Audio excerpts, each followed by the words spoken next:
Well, I did something that nobody thought was possible. I got rid of Roe v. Wade. And by doing that, it put pro-lifers in a very strong negotiating position. Now they're negotiating different things. And, you know, I happen to be of the Ronald Reagan school in terms of exemptions where you have the life of the mother, right. rape, and incest, mother's life. So you have that, and I think, you know, for me, that's something that works very well, and for probably 80–85%, because don't forget, we do have to win elections. So this response is something that I and a lot of other election followers have been waiting for a long time. How is the Republican Party going to address abortion in the 2024 election? As we know, it is a nightmare for the GOP, and so far, Republican candidates are absolutely floundering when pressed on their abortion views. Remember all of Tim Scott's very wild and confusing responses to the question on whether he supports any federal abortion bans? Well, here is the Trump playbook. Finally, we can see what GOP messaging will be on this issue.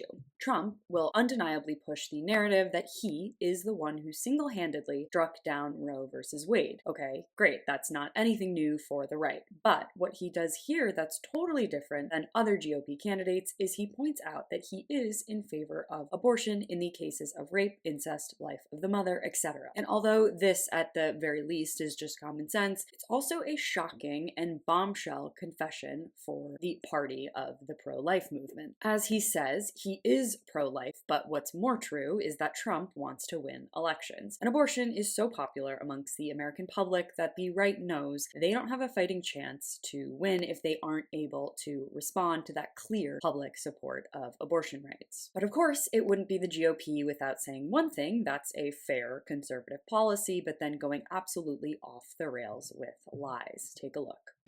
I also made them the radicals because they are willing and able to kill babies in the 9th month. They're willing to kill babies. That's radical. Pro-life isn't radical. They've made pro-life radical, the other side. Pro-life is not radical. What's radical is killing a baby in the 8th month, the 7th month, the 9th month, or even the babies after the baby's born.